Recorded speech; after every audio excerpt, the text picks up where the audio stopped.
आइए, स्वागत है एक बार फिर से उत्कर्ष क्लासेस ऑफ सोशियोलॉजी में। आज हम देखेंगे रॉबर्ट के मर्टन का प्रकारवादी सिद्धांत। यह सिद्धांत एमए तृतीय सेमेस्टर एवं बीए के विद्यार्थियों के लिए महत्वपूर्ण है।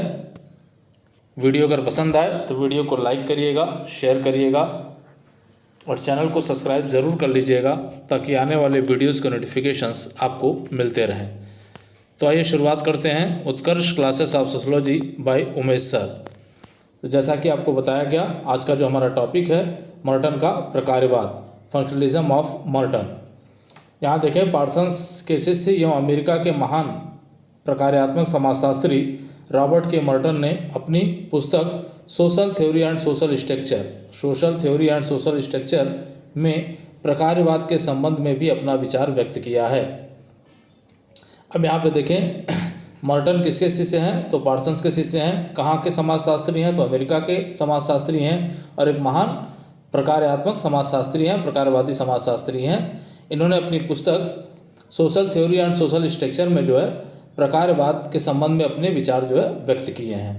आपने लिखा है कि समस्याओं के समाजशास्त्रीय व्याख्या करने की आधुनिक पद्धति के रूप में प्रकारवादी विश्लेषण एक सर्वाधिक महत्वपूर्ण एवं आशाजनक पद्धति है।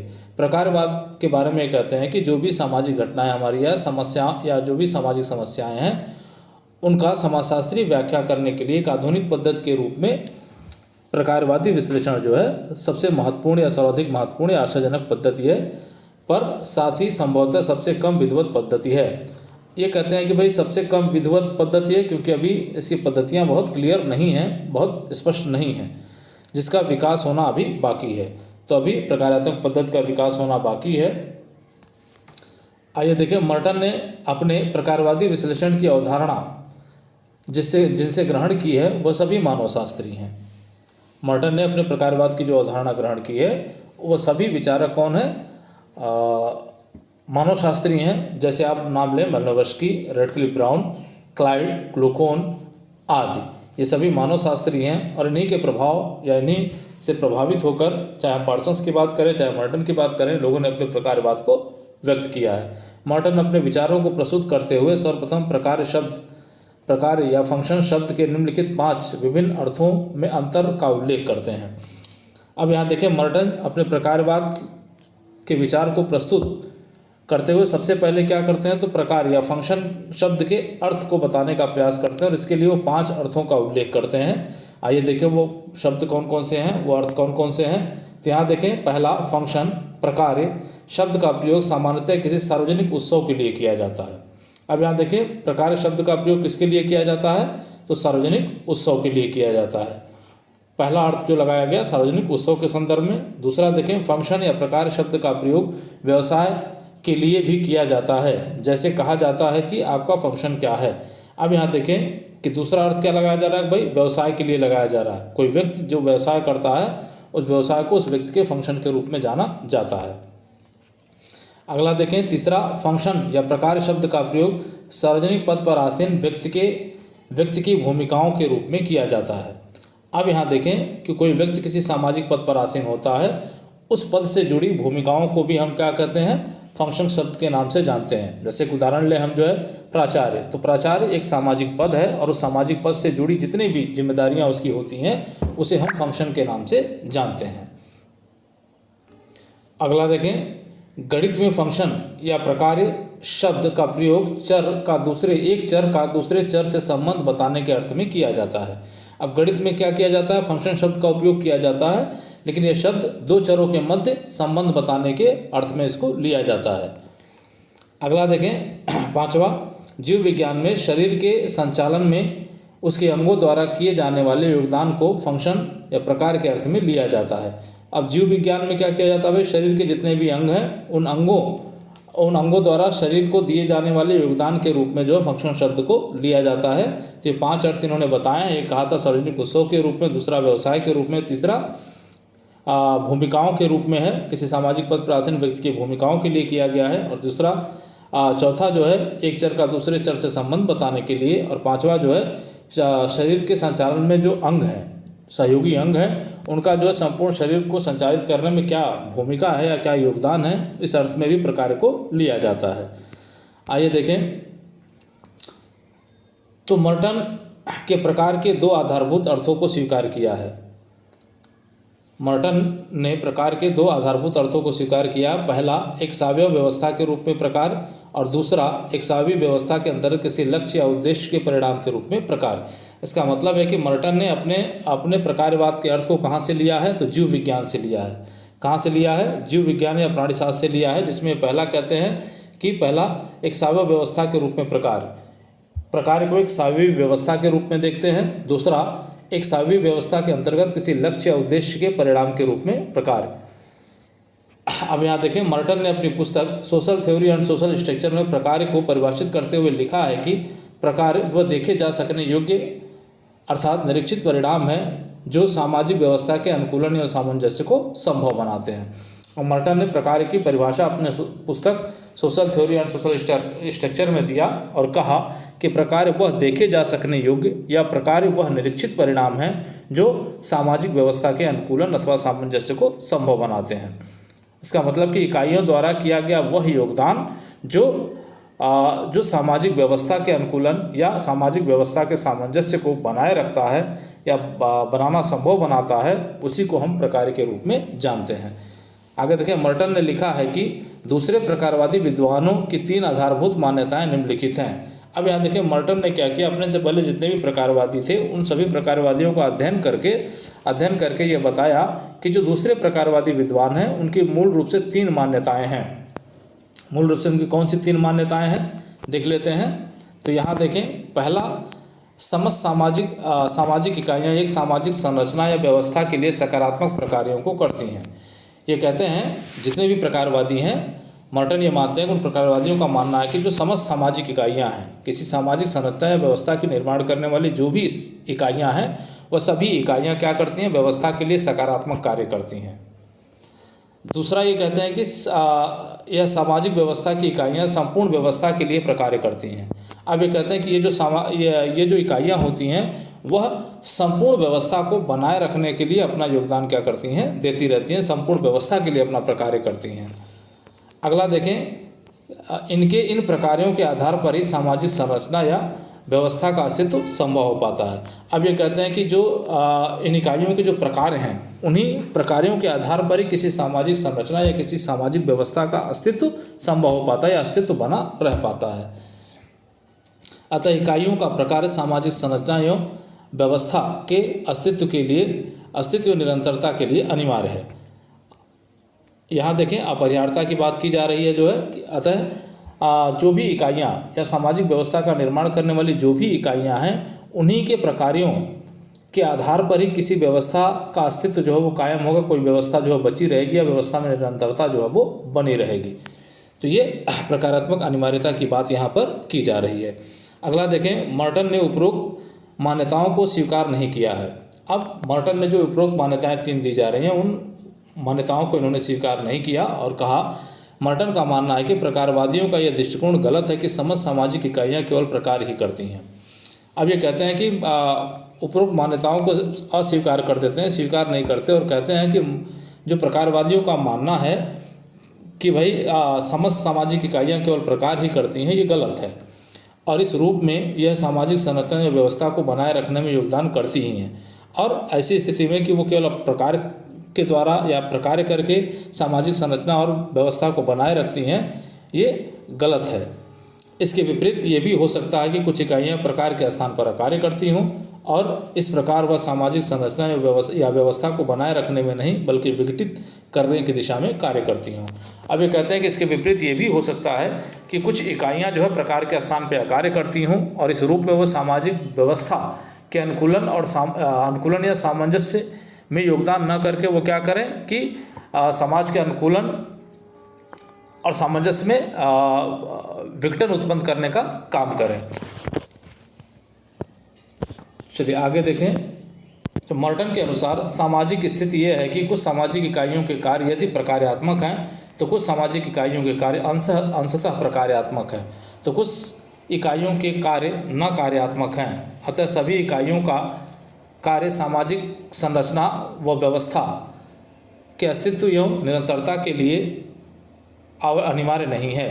अब याद है मर्टन ये कहते हैं कि भाई यथा या सामाजिक स्थिति है, समाज में ये स्थिति है कि कुछ सामाजिक इकाइयाँ या व्यवस्था का निर्माण करने वाली कुछ इकाइयाँ क्या करती हैं, वो प्रकार्य करती हैं। कुछ इकाइयाँ तो प्रकार्य करती हैं, कुछ सामाजिक इकाइयाँ क्या करती हैं, अंशतः प्रकार्य करती हैं, प्रकारात्मक, अंशतः प्रकार्यात्मक होती हैं, या यूँ कह लें कि अंशतः सहयोग करती हैं, थोड़ा बहुत सहयोग कर देती हैं व्यवस्था को बनाए रखने में। तो कुछ इकाइयाँ ऐसी होती हैं जो नकारात्मक होती हैं, जो व्यवस्था को तोड़ने के लिए काम कर सकती हैं जो है। अतः सभी इकाइयों के कार्य या सभी इकाइयों के जो कार्य होंगे या सभी इकाइयों का जो योगदान होगा वह सामाजिक संरचना व व्यवस्था के अस्तित्व और निरंतरता के लिए अनिवार्य नहीं होगा या अनिवार्य नहीं हो सकता है। इसे स्पष्ट करने के लिए मर्टन ने प्रकारात्मक विश्लेषण के संदर्भ में 4 अवधारणाओं को विकसित किया है। अब इसी चीज़ को स्पष्ट करने के लिए मर्टन ने क्या किया है जो है 4 अवधारणाओं को जो है बताया है या अपनी 4 अवधारणाओं को विकसित किया है, जिसको पहला कहते हैं प्रकार्य, फंक्शन, दूसरा अकार्य, डैश फंक्शन, तीसरा प्रकट प्रकार्य, मैनिफेस्ट फंक्शन, और फोर्थ अंतर्हित प्रकार्य जिसको हम कहते हैं लेटेंट फंक्शन। अब हम बारी बारी से इन्हें देख लेते हैं ये क्या है। आइए देखें प्रकार्य क्या है। तो प्रकार यहाँ देखें, फंक्शन जिसको कहते हैं, प्रकार वह निरीक्षित परिणाम या देखे जा सकने योग्य परिणाम है जो कि एक व्यवस्था विशेष के अनुकूलन या सामंजस्य को संभव बनाते हैं। अब किसी भी इकाई का वह योगदान या वह निरीक्षित परिणाम, किसी भी इकाई का वह निरीक्षित परिणाम जो कि व्यवस्था विशेष के अस्थायित्व में योगदान देता हो या अनुकूलन में योगदान देता हो या सामंजस्य को बनाए रखने में योगदान देता हो, तो उसे हम क्या कहते हैं, प्रकार्य कहते हैं।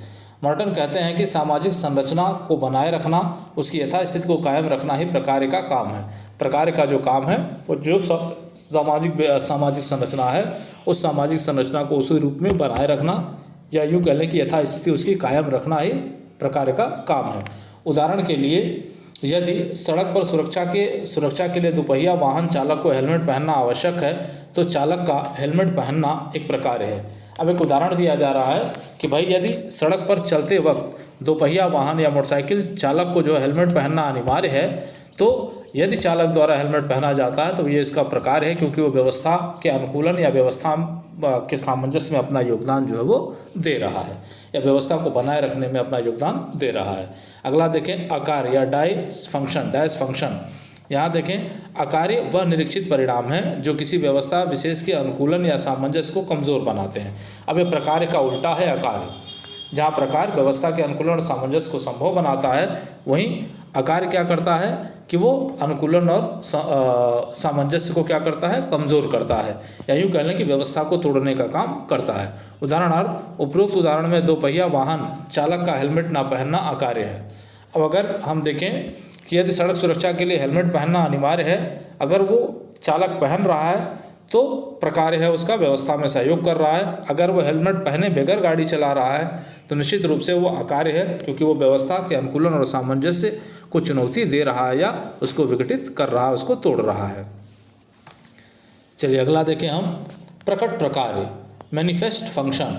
ये देखें प्रकट प्रकार्य वह निरीक्षित परिणाम है जो कि एक व्यवस्था में अंश ग्रहण करने वालों के द्वारा मान्य तथा इच्छित होने के साथ साथ बाह्य रूप से स्पष्ट होता है, जिन्हें पूरा करने के लिए व्यक्ति सजग या सचेतन प्रयास करता है। अब यहाँ देखिए प्रकट प्रकार क्या है, तो ये कहा जा रहा है कि वह निश्चित परिणाम है जो किसी व्यवस्था का अंश ग्रहण करने वाले। जब हम किसी व्यवस्था का अंश ग्रहण करते हैं, किसी व्यवस्था के अंतर्गत हम जुड़ते हैं, जाके उसका अंश ग्रहण करते हैं, तो वह हमारे द्वारा मान्य और इच्छित होता है और बाह्य रूप से स्पष्ट भी होता है। बस उसका उद्देश्य और उसका प्रकार जो है सब कुछ स्पष्ट होता है, जिन्हें पूरा करने के लिए व्यक्ति क्या करता है, जिन्हें पूरा करने के लिए व्यक्ति सजग रहता है, चेतन प्रयास भी करता है, सजग रहता है, चेतन रूप से प्रयास करता है। प्रकट प्रकार व्यवस्था के अनुकूलन या सामंजस्य में योगदान देते हैं। ये भी प्रकार क्या करते हैं, व्यवस्था के अनुकूलन और सामंजस्य में योगदान देते हैं।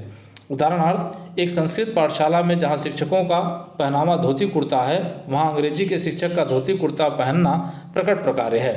अब यह देखें एक संस्कृत पाठशाला है जहाँ के शिक्षकों का ड्रेस कोड जो है वो पहनावा है धोती कुर्ता है, लेकिन अब यहाँ देखें जो अंग्रेजी का शिक्षक है जिसका संबंध जो है कोट टाई और पैंट से होना चाहिए था, वो भी धोती कुर्ता पहन के वो भी धोती कुर्ता पहन के जो है शिक्षण कार्य करने जाता है या पढ़ाता है अपने बच्चों को। तो ये जो है प्रकट प्रकार का उदाहरण होगा, क्योंकि वो क्या कर रहा है जो है कि पूर्णतः व्यक्ति जो सजग और चेतन प्रयास के द्वारा क्या कर रहा है कि धोती कुर्ता पहन रहा, धोती कुर्ता पहन के व्यवस्था के साथ अनुकूलन या सामंजस्य स्थापित करने का प्रयास कर रहा है। चलिए अगला देखें, अंतर्हित प्रकार, लेटेंट फंक्शन। अंतर्हित प्रकार जिसको हम कहते हैं लेटेंट फंक्शन, अंतर्हित प्रकार वह निरीक्षित परिणाम होते हैं जो कर्ता द्वारा ना तो मान्य होते हैं और ना ही स्वीकृत होते हैं। इसका मतलब प्रकट प्रकार का उल्टा है ये। अंतर्निहित प्रकार क्या, वह निश्चित परिणाम है जो कर्ता द्वारा ना तो मान्य होते हैं और ना ही इच्छित होते हैं और ना ही स्वीकृत होते हैं। वह प्रकार बाह्य रूप से स्पष्ट भी नहीं होते। अब ये जो प्रकार होता है बाह्य रूप से उसका स्पष्ट भी नहीं होता कि क्या उद्देश्य है, किस उद्देश्य को लेकर है।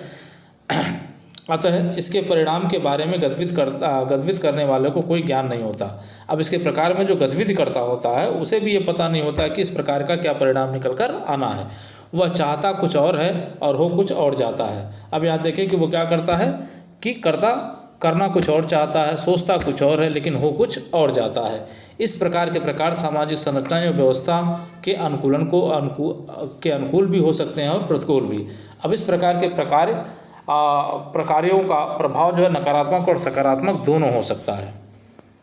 ये जो है प्रभाव नकारात्मक भी हो सकते हैं और प्रभाव सकारात्मक भी इसके हो सकते हैं। इसका मतलब है कि व्यवस्था के अनुकूल भी हो सकते हैं या व्यवस्था के सामंजस्य के अनुकूल भी हो सकते हैं और प्रतिकूल भी हो सकते हैं। उदाहरणार्थ, एक राजा यह तय करता है कि कल सुबह जो भी पहला व्यक्ति उसकी राजधानी में प्रवेश करेगा उसे आधे राज्य का स्वामी बना दिया जाएगा। संयोग से एक लकड़हारा जो सुबह सुबह लकड़ी बेचने के उद्देश्य से राजधानी में प्रवेश करता है राजा की घोषणा के अनुसार आधे राज्य का स्वामी बन जाता है। इस प्रकार की गतिविधि अंतर्हित प्रकार है।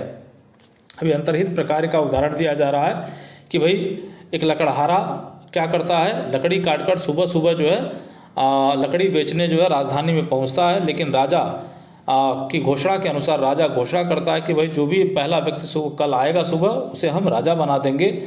तो जब लकड़हारा पहुंचता है लकड़ी लेकर तो राजा की घोषणा के अनुसार वो आधे राज्य का स्वामी बन जाता है।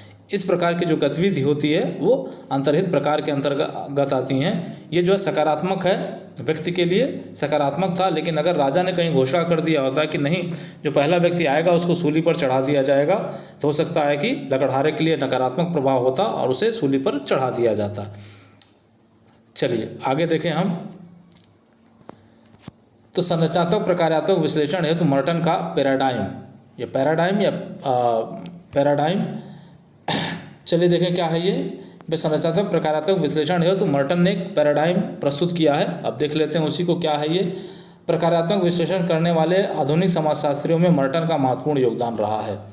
आपने प्रकारात्मक विश्लेषण की अध्ययन विधि को नियमबद्ध किया है, जिसके लिए आपने समाजशास्त्रीय अध्ययन विधि को एक विस्तृत रूपरेखा समाजशास्त्रीय अध्ययन विधि की एक विस्तृत रूपरेखा या पैराडिगम प्रस्तुत किया है, जिसे हम मॉडल, ढांचा, प्रारूप आदि कह सकते हैं। मर्टन ने इस पैराडाइम में 11 चरण या मद या आइटम बताए हैं जो इस प्रकार हैं। अब यहाँ देखिए कि संरचनात्मक प्रकारात्मक विश्लेषण है तो मर्टन क्या करते हैं, एक पैराडाइम का निर्माण करते हैं और ये प्रयास करते हैं कि जो भी समाजशास्त्रीय अध्ययन विधि प्रकार के अध्ययन के लिए एक समाजशास्त्रीय अध्ययन विधि की रूपरेखा ये प्रस्तुत करते हैं, जिसे हम जो है पैराडाइम कहते हैं या रूपरेखा कहते हैं या उसको मॉडल कहते हैं या ढांचा कहते हैं या प्रारूप कहते हैं। अब मर्टन ने इस पैराडाइम में कुल 11 चरण बताए हैं, 11 मद बताए हैं, 11 आइटम बताए हैं। अब हमें बारी बारी से उसी को देखना है कि ये 11 आइटम क्या हैं, टर्म क्या हैं। सामान्य तौर पे आप देखें कि ये प्रकारात्मक विश्लेषण के लिए अध्ययन की विधियाँ हैं। ये समाजशास्त्रीय अध्ययन विधियों की एक विस्तृत रूपरेखा है कि कैसे हम जो है प्रकारों का अध्ययन जो है करेंगे। इसके लिए ही 11 आइटम या 11 चरण जो है व्यक्त किए गए हैं, किसके द्वारा, मर्टन के द्वारा। अगला देखें, इस मद के अंतर्गत उस इकाई की पहचान करना जिसके प्रकार का अध्ययन किया जाना है। जिस भी इकाई के प्रकार का अध्ययन हम करना चाहते हैं उस इकाई का चयन किया जाना सबसे पहले ज़रूरी है। अगला देखें, इस मद के अंतर्गत उद्देश्य और प्रेरणा दोनों को अलग अलग रखकर देखना है। अब यहाँ देखें इस मद में क्या कहा गया, इस प्रयास किया गया कि भाई उद्देश्य और प्रेरणा को अलग अलग रखकर देखा जाए, क्योंकि उद्देश्य व्यक्ति सापेक्ष होते हैं और प्रकार्य समाज सापेक्ष होते हैं। अतः प्रेरणाओं तथा उद्देश्यों के पृथक पृथक अवधारणाओं के रूप में व्यक्त किया जाना चाहिए।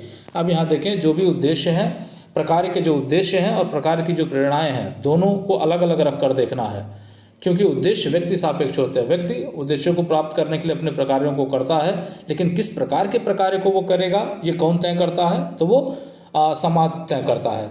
अतः प्रेरणाओं और उद्देश्यों की पूर्ति पृथक पृथक अवधारणाओं के रूप में हमें देखनी होगी। अगला देखें, इस मत के अंतर्गत किसी इकाई का अध्ययन कार्य फंक्शन प्रकार्य डैश फंक्शन प्रकट प्रकार्य,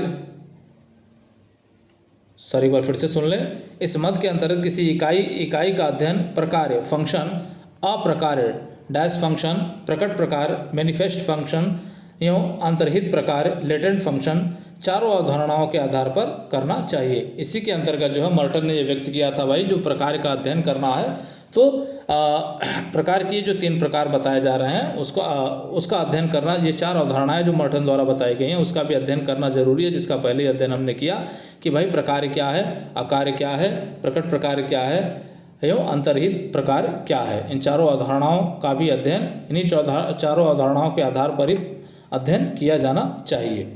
अगला देखें, मर्टन का कहना है कि कोई भी इकाई संपूर्ण समाज या व्यवस्था के लिए समान रूप से प्रकार्य नहीं करती। मर्टन का अपना मानना है कि जो भी इकाइयां हैं, जो सामाजिक व्यवस्था का निर्माण करने वाली जो इकाइयां होती हैं समाज की, वह संपूर्ण समाज के लिए समान रूप से प्रकार्य नहीं करती। अतः इस मत के अंतर्गत उन इकाइयों की पहचान कर लेना चाहिए जिनके कार्य प्रकार्यात्मक हैं, जो कि कभी कभी नकारात्मक भी हो सकते हैं। तो ये कहते हैं कि इस मत के अंतर्गत यह मानना है कि उन इकाइयों की पहचान कर लेनी चाहिए जो व्यवस्था के लिए प्रकार्यात्मक होती हैं, क्योंकि कभी कभी ये इकाइयाँ प्रकार्यात्मक की जगह नकारात्मक भी हो सकती हैं। तो इसकी पहचान जो है पहले कर लेनी चाहिए। अगला देखें, इस मत के अंतर्गत इकाइयों के उन प्रकारों की खोज कर लेनी चाहिए जो व्यवस्था के आवश्यकताओं या पूर्व आवश्यकताओं को पूरा करते हैं।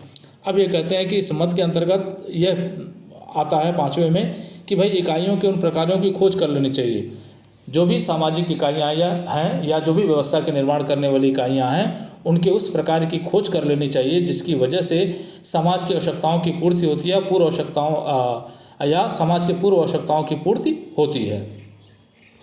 अगला देखें कि इस मत के अंतर्गत उन संस्थाओं या साधनों का भी अध्ययन करना होता है जिसके द्वारा प्रकार्य संपन्न किए जाते हैं, अर्थात वह क्रियाविधि जिसके माध्यम से प्रकार्य संपन्न किए जाते हैं, जैसे श्रम विभाजन, मूल्य स्तरीकरण, भूमिका विभाजन आदि रूप में हो सकते हैं। अब यहाँ 6वां देखें, इस मत के अंतर्गत उन संस्थाओं या साधनों का भी अध्ययन कर लेना चाहिए जिसके अंतर्गत या जिसके द्वारा प्रकार्य संपन्न किए जाते हैं, क्योंकि जो भी प्रकार्य संपन्न होते हैं, जो भी प्रकार्य किए जाते हैं, वो इन्हीं संस्थाओं और साधनों के अधीन होते हैं। इन्हीं की सहायता, इन्हीं के माध्यम से हम जो है प्रकार्य संपन्न करते हैं, अर्थात वह क्रियाविधि जिसके माध्यम से प्रकार्य संपन्न किए जाते हैं। एक प्रकार से क्रियाविधि है जिसके आधार पर ही प्रकार्य संपन्न होते हैं। जैसे आप देखें, श्रम विभाजन है तो श्रम विभाजन का अपना प्रकार्य है समाज में, उसी तरह मूल्य स्तरीकरण है, इसका भी अपना प्रकार है, भूमिका विभाजन है, इसके भी अपने प्रकार हैं। तो इस रूप में यह जो है प्रकार को संपन्न कराते हैं। आइए अगला देखें हम, इस मत के अंतर्गत प्रकारात्मक विकल्पों का ध्यान दिया जाना चाहिए। अब यहाँ देखिए, कहते हैं कि भाई इस मत के अंतर्गत ये कहा गया है कि भाई प्रकारात्मक विकल्पों का भी ध्यान दिया जाना चाहिए। यदि कोई इकाई किसी कारणवश अपना कार्य बंद कर देती है तो उस इकाई के प्रकारों की पूर्ति कोई दूसरी इकाई करती है। इसी दूसरी इकाई को प्रकारात्मक विकल्प के रूप में जाना जाता है। अब ये कहते हैं, पार्सन्स ये कहते हैं कि एक अलग चीज़ जो प्रकारवादी नहीं बताए थे उसकी चर्चा ये करते हैं। ये कहते हैं कि भाई प्रकारात्मक विकल्पों पर भी ध्यान देना चाहिए। यदि कोई इकाई किसी कारणवश अपना कार्य करना बंद कर देती है तो उस इकाई के प्रकार को कोई दूसरी इकाई करती है। इसी दूसरी इकाई को हम क्या कहते हैं, प्रकारात्मक विकल्प के रूप में मान सकते हैं, जिस पर भी ध्यान दिया जाना आवश्यक होता है क्योंकि ये व्यवस्था को बनाए रखने में पुनः योगदान देने लगती है।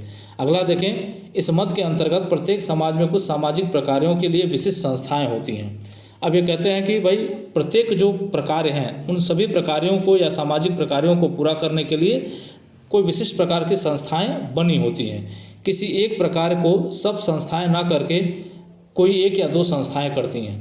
अब यहाँ देखिए कि सभी प्रकारों के लिए अलग अलग संस्थाएं, ऐसा नहीं है कि जो है एक ही प्रकार के को जो है सभी संस्थाएं जो है करती हैं। अलग अलग प्रकारों के लिए अलग अलग संस्थाएं या कुछ संस्थाएं जो है निर्धारित होती हैं। इस प्रकार के लिए संरचनात्मक दबाव बना रहता है और इसी कारण से जो है प्रकार पर क्या होता है, संरचनात्मक दबाव जो है वो बना रहता है, क्योंकि प्रत्येक भूमिकाओं के लिए, प्रत्येक प्रकारों के लिए अलग अलग संस्थाएं जो है कार्य करती हैं। अगला देखें, इस मत के अंतर्गत ये स्पष्ट है कि आकार की अवधारणा का प्रयोग सामाजिक परिवर्तन एवं गतिशीलता के अध्ययन के लिए किया जा सकता है। अब ये कहते हैं कि इस मत के अंतर्गत ये व्यक्त करते हैं, 9वें में ये व्यक्त करते हैं कि भाई आकार की अवधारणा का प्रयोग हम सामाजिक गतिशीलता और सामाजिक परिवर्तन के अध्ययन के लिए कर सकते हैं, क्योंकि आकार क्या करता है, व्यवस्था विरोध में काम करता है, व्यवस्था का विघटन करता है, समाज में परिवर्तन लाता है, समाज में गतिशीलता लाता है। तो आकार का अध्ययन करके हम जो है सामाजिक परिवर्तन और गतिशीलता को समझ सकते हैं। अगला देखें, इस मत के अंतर्गत ये स्पष्ट है कि प्रकारात्मक मान्यताओं की पूर्ति का युक्तायुक्त प्रमाणीकरण होना चाहिए। अब इस मत के अंतर्गत स्पष्ट किया गया कि भाई प्रकारात्मक मान्यताओं की पूर्ति का युक्तायुक्त प्रमाणीकरण होना चाहिए। देख लें क्या है। मर्टन का कहना है कि विभिन्न प्रकारात्मक मान्यताओं तथा स्वसिद्ध कथनों का अर्थ स्पष्ट किया जाना चाहिए। जो भी प्रकारात्मक मान्यताएं रही हैं और जो स्वयं सिद्ध कथन हैं, उन सभी के अर्थ क्या होने चाहिए, स्पष्ट होने चाहिए और इन अवधारणाओं को प्रमाणीकृत भी किया जाना चाहिए। अब इन अवधारणाएं, जो भी कथन है, जो भी अवधारणाएं हैं प्रकारात्मक मान्यताओं के संदर्भ में, उनको जो है प्रमाणिकता की कसौटी पर कसा जाना चाहिए। अर्थात प्रकारात्मक विश्लेषण के समाजशास्त्रीय तरीके की स्पष्टतः व्याख्या की जानी चाहिए। ये कहते हैं कि जो प्रकारात्मक विश्लेषण का समाजशास्त्रीय तरीका है, उस तरीका का स्पष्टतः व्याख्या जो है वो होनी चाहिए। अंतिम देख लें क्या है इनका। 11वां जो है, इस मत के अंतर्गत स्पष्ट है कि सामाजिक प्रकारात्मक विश्लेषण से जुड़ी वैचारिक समस्याओं को समझना है। अब इस मत के अंदर ये स्पष्ट किया गया है कि भाई सामाजिक प्रकारात्मक विश्लेषण से जुड़ी जो भी वैचारिक समस्याएं हैं, उन समस्याओं को हल करना या उन समस्याओं को समझना या उसका हल करना ज़रूरी है। तभी जाके हम प्रकारवाद के बारे में या प्रकारों के बारे में बेहतर ढंग से अध्ययन कर सकते हैं। आइए अगला देखें यहाँ पे। तो मर्टन ने उपयुक्त पैराडाइम के 3 मुख्य उद्देश्य बताए हैं। अब मर्टन ने अपने उपयुक्त जो 11 पैराडाइम बताया, उसके उद्देश्य बताए उन्होंने, किसके लिए इन्होंने बना रखा है इसको।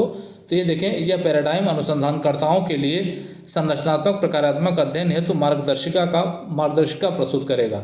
अब ये कहते हैं कि जो भी अनुसंधानकर्ता संरचनात्मक प्रकारात्मक अध्ययन करना चाहता है, उसके लिए ये हमारा पैराडाइम जो है मार्गदर्शिका का काम करेगा या उसका मार्गदर्शन करेगा। बी देखें, इसमें पूर्ववर्ती समाजशास्त्रियों एवं मानव शास्त्रियों के कुछ आधारभूत कथनों और मान्यताओं को स्वीकार कर लिया गया है, किंतु इसका प्रयोग बड़ी सतर्कता से किया जाना चाहिए। अब ये कहते हैं कि इस पैराडाइम के अंतर्गत या मर्टन ने अपने प्रकारवादी परिप्रेक्ष्य के अंतर्गत क्या किया है कि तमाम समाजशास्त्रियों एवं मानव शास्त्रियों की जो भी आधारभूत मान्यताएं थी, उन आधारभूत मान्यताओं में से कुछ मान्यताओं को स्वीकार कर लिया है, किंतु ये कहते हैं कि इन मान्यताओं का उपयोग जो होना चाहिए वो बड़ी ही सतर्कता से होनी चाहिए। अगला देखें, यह पैराडाइम अध्ययनकर्ताओं के अध्ययन में आने वाली कठिनाइयों का भी ज्ञान कराता है। अब ये देखें, ये पैराडाइम क्या करता है कि जो भी अध्ययन करता है, अगर वो संरचनात्मक प्रकारात्मक अध्ययन पद्धति के आधार पर समाज का अध्ययन करना चाहता है, तो उसमें आने वाली कठिनाइयों के बारे में भी सचेत करता है ये पैराडाइम। इसका मतलब कि किसी भी अनुसंधानकर्ता के लिए जो संरचनात्मक प्रकारात्मक विधि से सामाजिक घटनाओं का अध्ययन करना चाहता है, सामाजिक समस्याओं का अध्ययन करना चाहता है, उसके लिए महत्वपूर्ण हो सकता है। अब यहाँ देखिए, यह पैराडाइम प्रकारात्मक विश्लेषण को एक नया रूप प्रदान करता है। ये जो पैराडाइम है, ये प्रकारात्मक विश्लेषण के लिए प्रकारात्मक विश्लेषण को एक नए रूप में प्रस्तुत करने का प्रयास करता है, जो प्रकारात्मक विश्लेषण के समाजशास्त्रीय अध्ययनों में प्रामाणिकता और वैज्ञानिकता लाने में निश्चित रूप से योगदान देता है। अब ये जो पैराडाइम है वह जो है समाजशास्त्रीय अध्ययनों में, या यूँ कह लें कि प्रकारवाद के समाजशास्त्रीय अध्ययनों में एक प्रमाणित और वैज्ञानिक आधार प्रस्तुत करने का प्रयास करता है। तो ये आज का वीडियो रहा। उम्मीद करते हैं कि वीडियो आपको पसंद आएगा। वीडियो अगर पसंद आए तो वीडियो को लाइक करिएगा, शेयर करिएगा और चैनल को सब्सक्राइब जरूर कर लीजिएगा। जय हिंद, जय भारत।